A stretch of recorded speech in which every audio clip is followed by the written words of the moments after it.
소렌토 투명 코팅 시공품 모습 보겠습니다.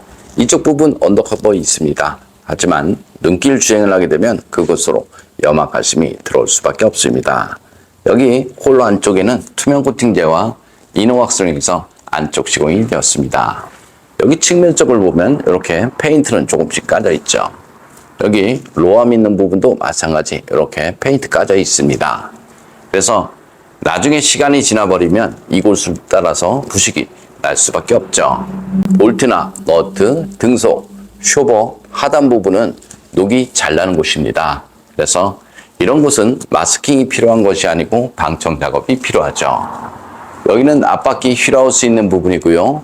눈길 주행을 하게 되면 물로 변한 염화가심이 이렇게 흘러서 차체 속으로 다 들어갑니다. 그럼 여기 부싱 있는 부분 이런 곳에 머물 수밖에 없죠. 그래서 바닥면 속이나 부품 속 좁은 틈새 이런 곳은 반드시 녹방지 필요하죠. 여기 언더커버 있습니다. 하지만 눈길 주행을 하게 되면 차는 앞으로 가고 염화가심은 뒤쪽으로 밀릴 수밖에 없죠. 그럼 차체와 커버 틈 안쪽으로 염화가심이 스며듭니다. 그래서 배터리나 커넥터 이런 부분 모두 염화가심으로 범벅이 되죠. 그래서 이런 곳에 코팅을 할 때는 언더 코팅제를 이용해서 하는 것이 아니고요. 전기장치에 쓸 수 있는 절연 코팅제를 이용해서 습기나 염화가심 방지하시면 됩니다. 여기 측면 부분 이런 곳이 녹이 잘 나죠. 여기도 자세히 보면 이렇게 다 용접 부분이 있죠. 그리고 맨 끝부분 이런 곳은 염화가심이 머무는 곳이기 때문에 자동차 녹방지 하고 싶으면 이렇게 넓은 곳에 두껍게 하는 것이 아니고요.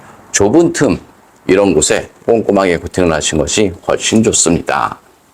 바닥 겉면만 코팅을 해서는 사실상 자동차 녹방지 아니다. 저는 이렇게 봅니다. 예전 비프정 시절에는 돌팀을 막아야지 자동차 녹방지 되었습니다. 하지만 지금은 물로 변한 염화칼슘 방지를 해야지 자동차 녹방지 된다. 저는 이렇게 봅니다. 이런 곳은 염화칼슘이 흐르죠. 볼트, 너트 이런 곳은 염화가심이 머무는 곳입니다. 여기는 뒷바퀴 휠아웃이 있는 부분이고요.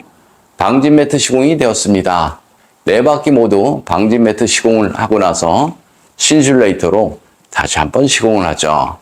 그럼 노면에서 올라오는 소음과 진동 어느 정도 줄일 수 있습니다. 하부 세차를 하게 되면 이런 곳으로 흙이나 모래, 세차물, 염화칼슘 이런 것들이 들어갈 수밖에 없습니다. 머플러 코팅 모두 했습니다. 머플러 코팅을 할 때는 최소 600도 이상 되는 내열 페인트를 이용해서 한 2번 정도 코팅을 하시면 됩니다. 코팅을 해도 부식은 되겠지만 하지 않은 거에 비해서 훨씬 좋다. 저는 이렇게 보고요. 코팅 나라 보증에 대해서 설명드리면요. 주행 중 사고나 부품 교환, 바닥 긁힘 이런 것들이 발생이 되어도 10년 동안은 무조건 무상 시공되니까요. 코팅 나라 보증에 대해서도 걱정 안 하셔도 됩니다.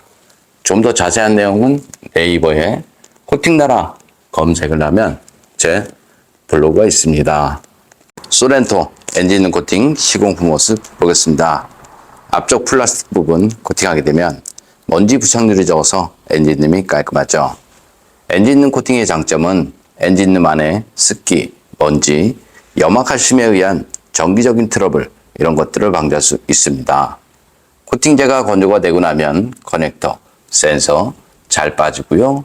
무상 수리 받는데 지장 없으니까 걱정 안 하셔도 됩니다. 염화칼슘 사용량이 많은 지역에서는 엔진룸 안쪽으로 염화칼슘 가루가 유입이 되는 경우 많이 있고요. 세브레 볼트 전기 차량을 보면 엔진룸 절연 코팅이 시공이 돼서 나오죠. 그래서 사는 지역이 염화칼슘 사용량이 많다라고 생각되면 언더 코팅을 할 때 엔진룸 절연 코팅 필요하다. 저는 이렇게 봅니다.